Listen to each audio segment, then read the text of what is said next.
Tal como están. Les saluda su amiga y servidora Rocío Castañeda. Gracias. Ya estamos aquí a través del Hogar de la Fe y la Esperanza. Buenas nuevas. Te doy la bienvenida a Creciendo en la Gracia. Y bueno, quiero saludar a todos los que están en el área metro de Memphis, Arkansas, Mississippi, Jacksonville, Florida, Boston, Albuquerque, Nuevo México y las Carolinas. Gracias a todos los que están también en el video en vivo a través de la plataforma Facebook. Sean bienvenidos. Es un gozo para mí poder estar aquí con ustedes y que me acompañen por la siguiente hora a buscar el corazón de Dios. Queremos buscar su corazón en su palabra. Recuerda, su palabra es verdad. Jesucristo dijo que conoceríamos la verdad y la verdad nos haría libres. Y esta hora ruego al Espíritu Santo que tu corazón y mi corazón sean tierras fértiles, que el afán, la ansiedad, las riquezas de la vida, estas cosas no ahoguen la semilla que Él quiere poner hoy en tu corazón y en el mío, que pueda esa semilla traer mucho fruto que permanezca. Y quiero agradecer a nuestros sponsors. Recuerda, Omega Insurance está en 2 locaciones, 673 Devon Road, 1285 de Getwell Road. Si de seguro se trata, Omega Insurance no son los únicos, pero ellos hacen la diferencia. Gracias a nuestra amada iglesia, Calvary Compañerismo Cristiano, por sus aportaciones, oraciones que hacen posible que estos programas lleguen y sucedan hasta donde tú estás escuchando. Gracias a todos los que nos sintonizan en la Ciudad de México, en Fresnillo, Zacatecas, en Puerto Rico. Gracias a todos aquellos que comparten los enlaces. Gracias a todos y cada uno de ustedes. Recuerda, también estamos en el canal de YouTube de Calvary Compañerismo Cristiano. Tenemos una página web. Visita la página web ccmemphis.org. 12 ccmemphis.org. Ahí puedes encontrar las predicaciones de nuestra iglesia. Está todo el consejo de Dios, verso por verso, libro por libro. Ahí puedes encontrar mucha riqueza de la palabra de Dios a fin de que tu vida sea edificada.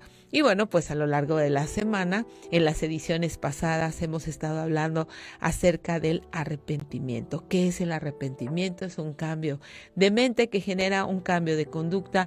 Es un cambio de mente que nos lleva directamente al corazón de Dios. Y bueno, pues queremos ir a la Escritura. Hemos estado viendo personas que se arrepintieron, cómo luce esto en su vida y qué es lo que hicieron estas personas para ver si genuinamente se habían arrepentido. En la edición pasada estuvimos hablando de cuando Jesús llamó a Mateo el publicano. También vimos esta mujer adúltera que fue sorprendida en el acto mismo del adulterio.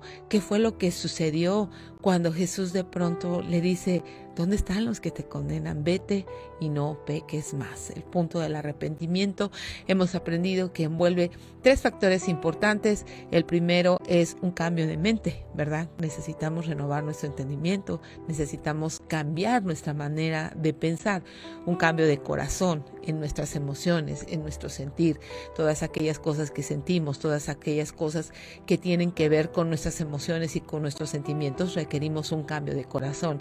Y ese cambio de corazón viene cuando hacemos a Jesucristo el Señor de nuestras vidas. ¿Por qué? Porque el Espíritu Santo comienza a controlar nuestras emociones, nuestros sentimientos y nos da nuevos apetitos, un nuevo nacimiento. El arrepentimiento también se manifiesta en un cambio de voluntad. ¿Por qué un cambio de voluntad? Pues porque decidimos comenzar a agradar a Dios, no agradarnos a nosotros mismos. Vimos cómo Pablo en 2 de Corintios dice que el amor de Cristo nos constriñe. ¿Qué quiere decir esto? El amor de Cristo nos aprieta. ¿Por qué? Porque nos entristece. El amor de Cristo nos hace reaccionar y nos exige una respuesta. ¿Para qué? Para que ya no estemos viviendo para nosotros mismos y que comencemos a vivir para aquel que murió y resucitó. ¿A fin de qué? A fin de que tú y yo compartamos una eternidad. Recuerda, todas estas cosas tocan la eternidad. Todas estas cosas tienen que ver con vida o muerte. Vida eterna, desde luego, o muerte espiritual también eterna. Si tú piensas que cuando cierres los ojos a esta vida no va a haber nada más que aniquilación, bueno, pues estás muy equivocado. ¿Por qué? Porque después dice la carta a los Hebreos, de la manera que se ha establecido que los hombres mueran una sola vez y después de esto el juicio, y tenemos que estar listos para este juicio. O estamos en este juicio con Jesucristo o estamos en ese juicio sin Cristo, destinados a estar separados por una eternidad de Dios. Es por eso que ahora es el tiempo del arrepentimiento. Es por eso que Jesús dijo, ¿verdad? Arrepiéntanse, porque el reino de los cielos se ha acercado. El reino de los cielos se acerca. Nosotros respondemos a lo que Jesucristo hizo en la cruz del Calvario, y es entonces, ¿verdad?, que viene este genuino arrepentimiento, un cambio de mente que genera un cambio de conducta, un cambio de dirección que implica la voluntad. ¿La voluntad de qué? La voluntad de dejar de vivir para mí mismo, la voluntad de dejar de tener mi propio razonamiento y mis propios pensamientos. Y es entonces que comienzo a experimentar la libertad que el Evangelio me promete. Conocerán la verdad y la verdad les hará libres, libres del dominio del pecado, libres de la condenación eterna, y tendremos una relación creciente con Cristo. Vamos a un corte y ya volvemos con más de Creciendo en la Gracia. Ya estamos de regreso, gracias por quedarte. Estamos hablando de qué personas dentro de los evangelios pudieron experimentar este genuino arrepentimiento. Vimos a Juan el Bautista llegando, ¿verdad?, a las personas con esta proclamación, diciendo: arrepiéntanse, porque el reino de los cielos se ha acercado. Arrepiéntanse y hagan frutos dignos de arrepentimiento, que su vida manifieste que realmente están arrepentidos. Vemos por todo el inicio del ministerio de Jesús también diciendo esta misma declaración: arrepiéntanse, porque el reino de los cielos se ha acercado. Y sí, es así. Jesucristo vino, ¿verdad?, en forma de hombre, pero nunca perdiendo su divinidad. Él no fue pecador, Él fue sin pecado para poder ser el sacrificio perfecto.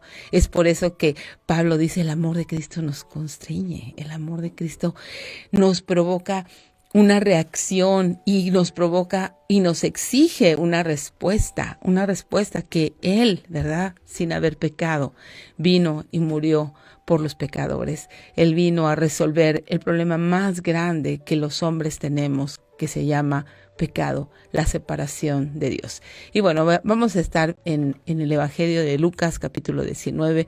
Y si tienes tu Biblia, ábrela y acompáñame a ver esta historia de un hombre que también no solamente se arrepintió en su interior y arregló su relación con Dios, sino que también arregló la relación con las personas que había dañado, y cómo este arrepentimiento genuino vino a ser manifiesto entre él y Dios, pero también en aquellos a los cuales él había de alguna manera ofendido. Y en Lucas 19, capítulo 1, dice: habiendo entrado Jesús en Jericó, iba pasando por la ciudad, y sucedió que un varón llamado Zaqueo, que era jefe de los publicanos y rico, procuraba ver quién era Jesús, pero no podía a causa de la multitud, pues era pequeño de estatura.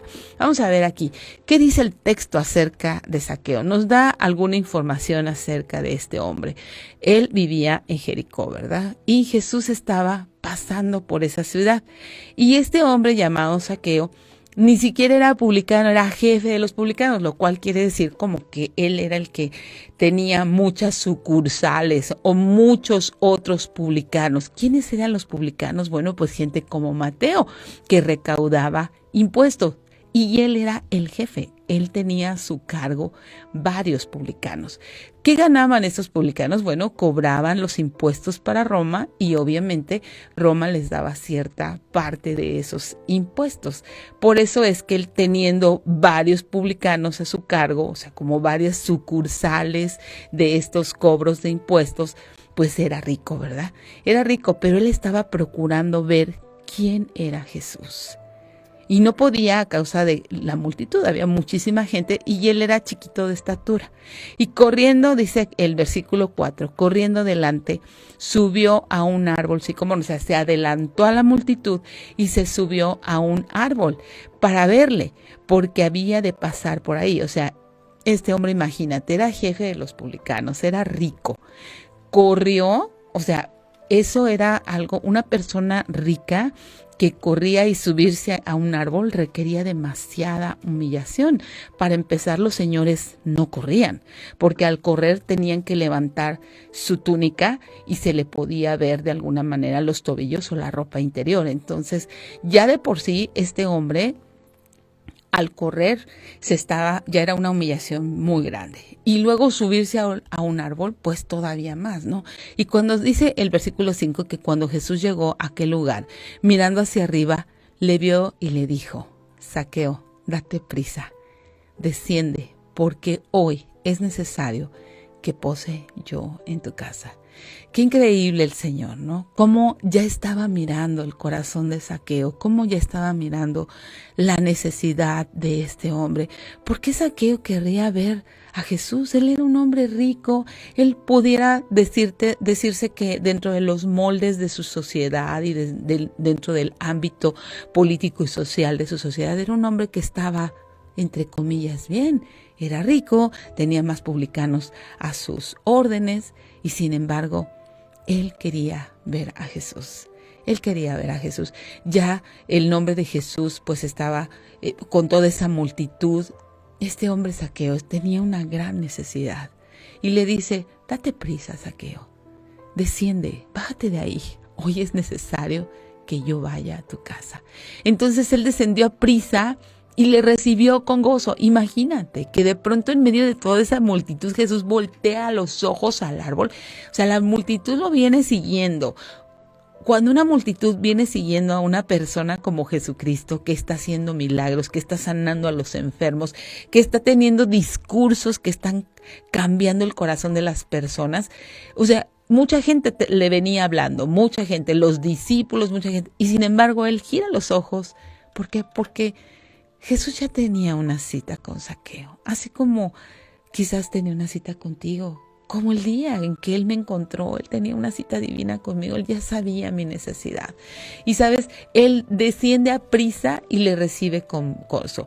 Al ver esto, fíjate, ¿qué pasó? Todos murmuraban diciendo que había entrado a posar con un hombre pecador. ¿Y quiénes eran estos todos los que murmuraban?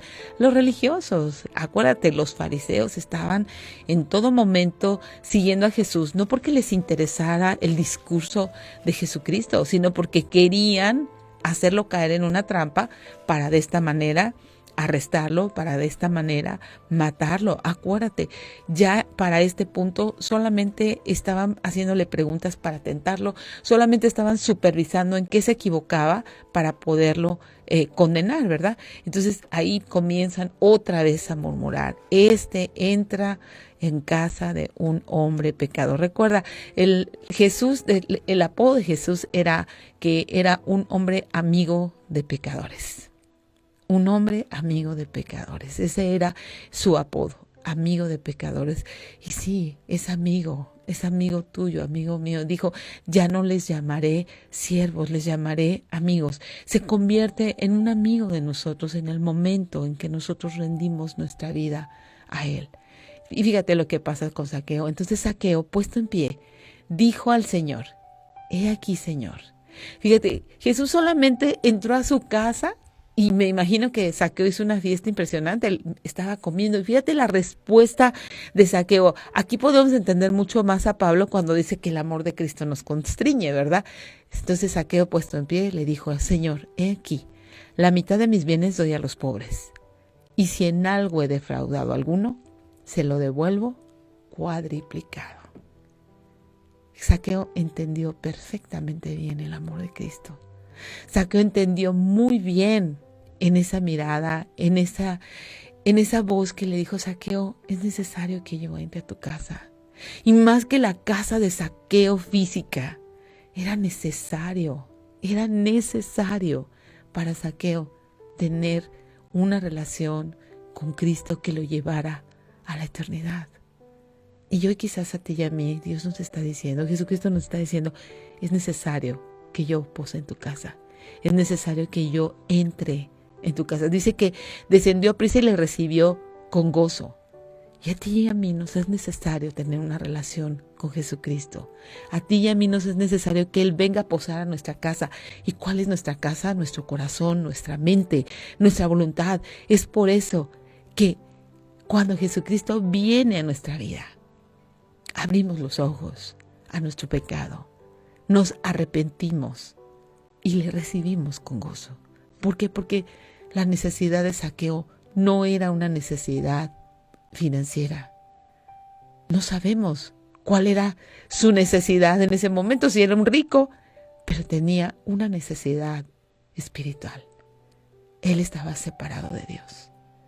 Él, sus delitos, sus pecados, lo habían hecho caminar en un sentido contrario a Dios. Pero Zaqueo se pone de pie de pronto en medio de esa fiesta, en medio de esa comida que él tenía en su casa, en medio de todos estos publicanos, en medio de todos estos pecadores. Señor, ¿te fijas cómo le dice? Señor, Señor. No le dice Jesús, Señor. ¿Por qué? Porque él ya había rendido su vida y su corazón a él. Y aquí está el fruto de su arrepentimiento. He aquí, la mitad de mis bienes doy a los pobres. Si en algo he defraudado a alguno, se lo devuelvo 4 veces. Qué importante restituir el daño. Él estaba completamente seguro de que había defraudado y estuvo dispuesto a devolverlo 4 veces. ¿Te imaginas cuánto este hombre tenía en su conciencia el haber defraudado? ¿Has defraudado a alguien? Quizás Zaqueo defraudó financieramente. ¿Qué hay de ti? ¿Qué hay de mí? ¿Hemos defraudado a alguien? ¿Financieramente? ¿Moralmente? ¿En la confianza? Pues Jesús nos dice, al igual que a Zaqueo, hoy ha venido la salvación a esta casa. Hoy ha venido la salvación a esta casa. Te dejo pensando en esto, vamos un corte y ya volvemos con más de Creciendo en la Gracia. Ya estamos de regreso, gracias por quedarte. Estamos viendo cómo fue que Zaqueo se arrepintió, cuál fue el fruto de su arrepentimiento. Estamos en Lucas capítulo 19. La importancia de cuando el reino de los cielos se acerca, necesitamos arrepentimiento. No debemos de quedar con esta idea romántica de que Dios es amor. Sí lo es, pero también es un Dios justo. También es un Dios que demanda de nosotros arrepentimiento. También es un Dios que necesita y requiere que nosotros reconozcamos que hemos vivido lejos de Él, que hemos vivido apartados de Él. Fíjate cómo le dice Jesús, Zaqueo de pronto se pone en pie y le dice, Señor, en el momento en que le dice Señor, él ya rindió su vida a Jesucristo. La mitad de mis bienes le doy a los pobres. Y si en algo he defraudado a alguno, se lo devuelvo cuadriplicado. Yo creo que imagínate a cuánta gente habrá defraudado. Se habría quedado sin nada este hombre. Pero estaba dispuesto. Pues la mitad para los pobres y la otra mitad para restituir lo que le he robado a todos los demás. Y Jesús le responde, hoy ha venido la salvación a esta casa, por cuanto él también es hijo de Abraham. ¿Por qué dice él también es hijo de Abraham? Por la fe. Por la fe. ¿Por qué? Porque Zaqueo puso su fe y su confianza en Jesucristo. Jesús nunca le dijo, hey Zaqueo, mira todo lo que te has robado. Hey Zaqueo, mira cuánto has defraudado. Hey Zaqueo, no tienes un corazón para los pobres. Lo que dice, hoy ha venido la salvación a esta casa. En el momento en que le dice, Señor, él también es hijo de Abraham. Por la fe, porque él genuinamente estaba consciente de su pecado. Genuinamente vino y lo rindió delante de Jesucristo al llamarle Señor. ¿Cómo le llamas tú a Jesucristo? Señor, el que te hace los favores, al que vienes cada vez que estás en apuros y después das media vuelta y te vas. Mira lo que dice Jesús. También él es hijo de Abraham, porque el Hijo del Hombre vino a buscar y a salvar lo que se había perdido. Saqueo estaba perdido. Estaba muerto en sus delitos y pecados. Tú y yo, antes de conocer a Jesucristo, esa es nuestra condición. Perdidas.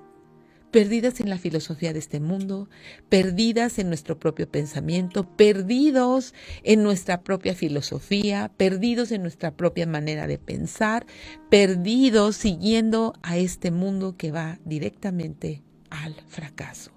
Perdidos siguiendo las películas, perdidos siguiendo lo que dicen las luminarias, los famosos, perdidos en nuestros hábitos, perdidos siendo, no sé, a lo mejor los aficionados número uno de algún partido, de algún equipo de fútbol o de algún equipo o de algún deporte.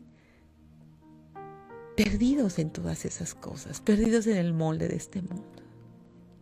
Pero Jesucristo hoy está buscando un corazón que esté como Saqueo, dispuesto a decirle Señor, dispuesto a que por la fe, simplemente entendiendo quién es Jesucristo, pueda rendir su vida, pueda rendir su corazón. Saqueo ahí no había visto todavía que Jesucristo iba a morir en la cruz del Calvario. Tú y yo sabemos la historia, tú y yo sabemos qué pasó después, por lo cual tenemos mayor responsabilidad. Mayor responsabilidad de qué vamos a hacer con el Hijo de Dios. Él vino a buscar y a salvar lo que se había perdido. ¿Tú quieres ser rescatado? ¿Te sientes perdido? Fíjate, otra historia ahí mismo, en Lucas 15. Vamos a ver qué sucedió con este hombre que tenía 2 hijos. Vamos a dejar a Saqueo por un momento. ¿Por qué? Porque ya vimos que Saqueo simplemente se pone en pie y ya no está pensando en el dinero. ¿Por qué? Porque la mitad a los pobres. Si en algo he defraudado a alguno, 4 veces se lo voy a regresar. No sé de qué tamaño sería su fortuna, pero me imagino que si era jefe de publicanos, pues había defraudado a muchos. Había robado a muchos.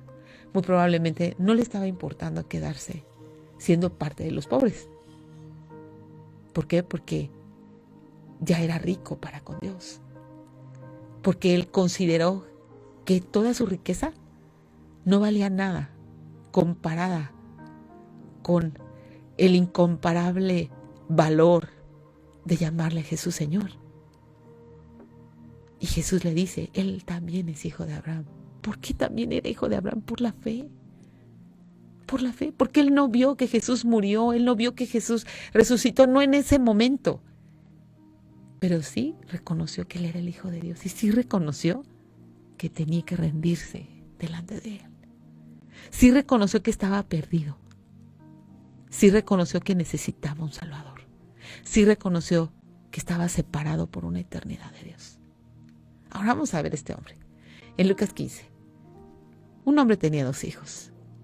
El menor de ellos dijo a su padre, Padre, dame la parte de los bienes que me corresponde.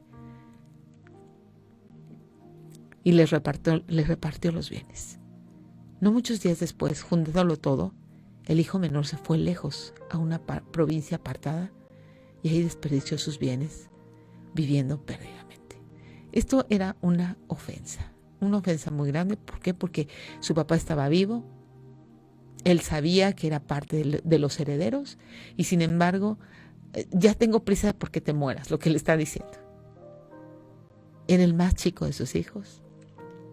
Y fíjate cómo el padre no le rehúsa, no le dice, ¿qué te pasa? ¿Cómo es que quieres que te des y todavía no me he muerto?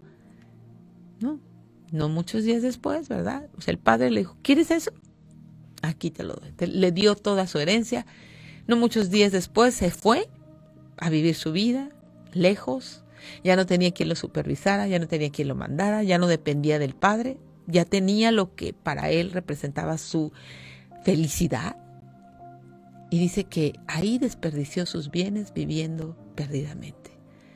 Y cuando todo lo hubo malgastado, vino una gran hambre en aquella provincia y comenzó a faltarle. Fue y se arrimó a uno de los ciudadanos de aquella tierra, el cual le envió a su hacienda para apacentar los cerdos. Esto era terrible en la cultura judía. Ellos no podían estar cerca de un animal como este. ¿Por qué? Porque los cerdos eran catalogados como animales inmundos dentro de su dieta y también no podían acercarse a ellos, ¿verdad? Y deseaba llenar su vientre de las algarrobas que comían los cerdos, pero nadie le daba. Y volviendo en sí dijo: ¿cuántos jornaleros en la casa de mi padre tienen abundancia de pan, y yo aquí perezco de hambre? Esa es nuestra condición cuando hacemos una vida lejos de Dios. Esa es nuestra condición cuando nosotros queremos ir tras nuestros sueños, cuando nosotros queremos ir tras nuestra propia vida. Esa es nuestra condición cuando queremos hacerlo sin Dios. Cuando pensamos y caemos en este engaño de Satanás de que nuestra historia va a ser diferente. Todos los demás fracasaron al hacerlo sin Dios, pero nosotros somos más listos. Entonces nosotros sí vamos a poder hacerlo sin Dios. Aquí está este hijo, gastando todos los bienes. Pero lo muy interesante es que el padre no se los rehúsa, se los da, porque sabe perfectamente bien lo que va a suceder. Muchas veces le pedimos a Dios cosas para nuestra destrucción y Él nos las da porque es la única manera en que vamos a volver los ojos al cielo. Es la única manera en que nos vamos a dar cuenta de que Dios gana siempre, de que Él tiene razón y de que su palabra es verdad. Necesitamos estrellarnos en nuestros propios razonamientos, a fin de que podamos ser encontrados por el Padre. Me gusta cómo dice que volviendo en sí, estaba totalmente fuera de sí. Fuera de sí. ¿Por qué? Porque pensó que al tener la herencia, al vivir lejos del Padre, fuera de su autoridad, fuera de todo, a su manera, iba a ser feliz. Sin embargo, estaba pereciendo de hambre. Y tomó una decisión, un cambio de dirección. Dijo: me levantaré, iré a la casa de mi padre y le diré: Padre, he pecado contra el cielo y contra ti. ¿Qué dices tú? ¿Estás dispuesta a levantarte y a reconocer que has pecado contra el cielo y contra Dios? Vamos a ir a un corte y volvemos con más de Que Sienta la Iglesia. Ya estamos de regreso, gracias por quedarte. Estamos en esta hermosa historia del hijo pródigo. No tengas en menos esta historia, no digas: ya me la sé. No, ve más allá. Pídele al Señor que te revele. ¿Qué sucedió en esta historia? ¿Cómo todos en algún momento de nuestra vida fuimos este hijo pródigo? Yo no sé, el padre estaba orando por él. Llegó un momento en que volvió en sí, que en medio de su necesidad recordó lo que tenía en su casa: abundancia de pan. Abundancia de pan, no solo de pan vive el hombre, sino de toda palabra que sale de la boca de Dios. Abundancia de paz. Estaba en una casa, estaba en una protección, tenía una condición de hijo. Y sabes, dice: me levantaré e iré a mi padre y le diré: Padre, aquí está su confesión. He pecado contra el cielo y contra ti. Y aquí está su arrepentimiento. Ya no soy digno de ser llamado tu hijo. Hazme como uno de tus jornaleros. Y levantándose, un cambio de dirección. Vino su padre, y cuando aún estaba lejos, lo vio su padre y fue movido a misericordia. Cuando aún estamos lejos, el corazón de Dios es movido a misericordia. Y corrió, se echó su cuello y le besó. Y el hijo le dijo: Padre, otra vez, he pecado contra el cielo y contra ti. Ya no soy digno de ser llamado tu hijo. Y mira el amor del Padre. El Padre dijo a sus siervos: saquen el mejor vestido, vístanle, póngale un anillo en su mano, calzado a sus pies. Hay mucho que decir de esto. Pero ¿sabes qué? Dios te quita el traje de miseria. Me quita el traje de miseria a mí y nos viste de su justicia. Nos pone un anillo, un calzado en nuestros pies. traigan el becerro gordo, mátelo, comamos y hagamos una fiesta. Mi hijo muerto era y ha revivido. Se había perdido, es hallado. Y comenzaron a regocijarse. ¿Qué hay de ti? ¿Qué hay de mí? ¿Será el día hoy en que vuelvas en sí? Y que puedas reconocer que solo en Cristo puedes tener vida. Que mientras tú estás en tu propio razonamiento, en tu propio plan, que mientras tú estás buscando tu propia gloria, Jesucristo te está buscando. Que mientras tú sigas obstinado en seguir adelante, vas a quedar defraudado, vas a estar muerto. Dice, mi hijo era muerto, ha revivido al volver en sí, al confesar, Padre, no soy digno de ser llamado tu hijo, he pecado. Su arrepentimiento lo llevó de regreso a la casa del Padre. Su confesión lo llevó a que el Padre ni siquiera emitió nada. Traigan, por favor, saquen, dice. El Padre dijo a sus siervos, saquen el mejor vestido. Vístale, pónganle un anillo. ¿Cuál es el mejor vestido? La justicia de Jesucristo. Y tú y yo podemos venir hoy a pedirle al Señor, a decirle que no somos dignos de ser llamados sus hijos. Pero podemos correr a sus brazos, pidiendo perdón y teniendo un genuino arrepentimiento. Qué hermosa historia. La declaración del Padre. Mi hijo muerto era, ha revivido, se había perdido y es hallado. Se había perdido. Estaba muerto en sus delitos y pecados. Había una separación eterna entre él y Dios. Pero ahora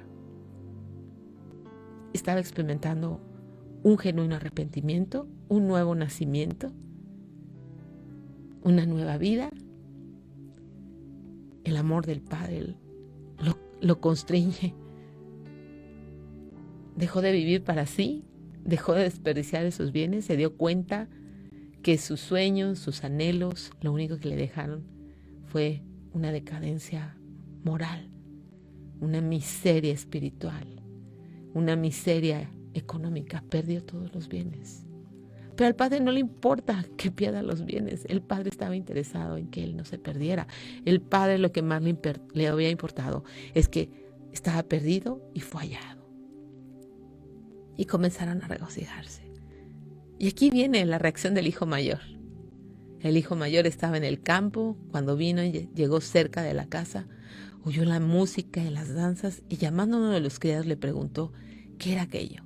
Él le dijo, tu hermano ha venido y tu padre ha hecho matar al becerro gordo por haberle recibido bueno y sano. Entonces se enojó y no quería entrar. No seas de esta clase de hermano que al ver que alguien es recibido después de que está en esa miseria, tú te enojes. Y el padre le rogaba que entrara, mas él le dijo, tantos años te sirvo, nunca te he desobedecido, nunca me has dado ni un cabrito para gozarme con mis amigos. ¿Cómo le está diciendo estos nunca? Nunca te he desobedecido, le está rogando que entre y no quiere entrar. Qué incongruentes somos, ¿verdad?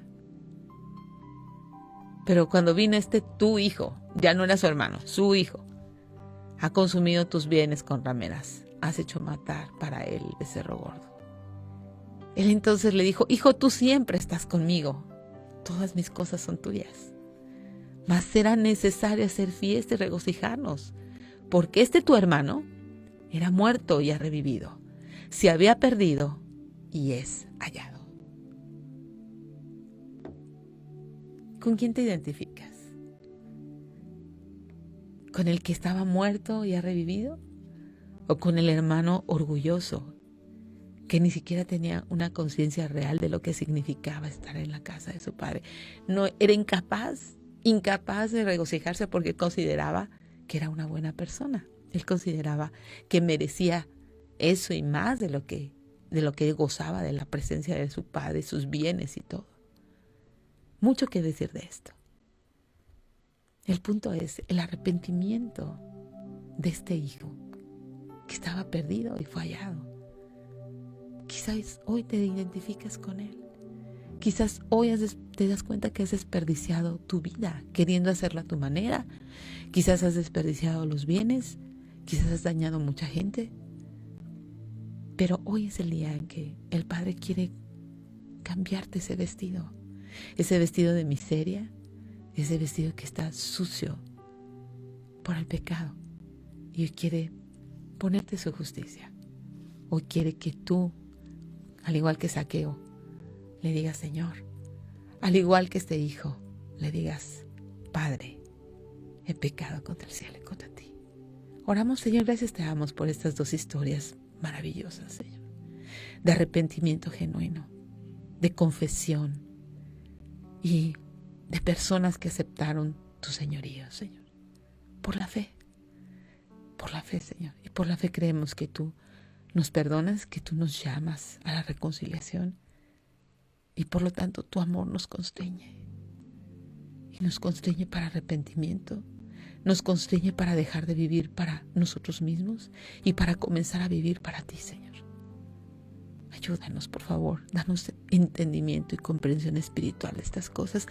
Y Señor, yo pido que nuestra mente, nuestras emociones y nuestra voluntad puedan estar alineadas a la tuya, de tal manera que podamos experimentar un arrepentimiento genuino que nos lleve a un nuevo nacimiento y al perdón de nuestros pecados, Señor. Oramos estas cosas en el nombre de Jesús. Amén. Gracias por acompañarnos. Recuerda, nosotros somos Calvary Compañerismo Cristiano. Estamos en el 8587 de Memphis Arlington Road, en Bartlett, Tennessee. Nos reunimos domingos 1 en punto de la tarde. Los viernes, reunión de oración. Por favor, acompáñanos. La oración congregacional es muy, muy importante. Viernes 7:30, miércoles grupo de jóvenes 6:30 de la tarde. Y bueno, la verdad que permanece es que el amor de Cristo nos constriñe, de tal manera que aquellos que hemos rendido nuestras vidas a Él, por la fe en Jesucristo, por los méritos de Jesucristo, hemos recibido el perdón de nuestros pecados, hemos sido trasladados de muerte a vida y por lo tanto dejamos de vivir para nosotros mismos y comenzamos a vivir para aquel que murió y resucitó y que nos llamó a su gloria eterna, de luz de tinieblas a luz admirable. Yo te dejo en la gratísima compañía de Buenas Nuevas, el hogar de la fe y la esperanza.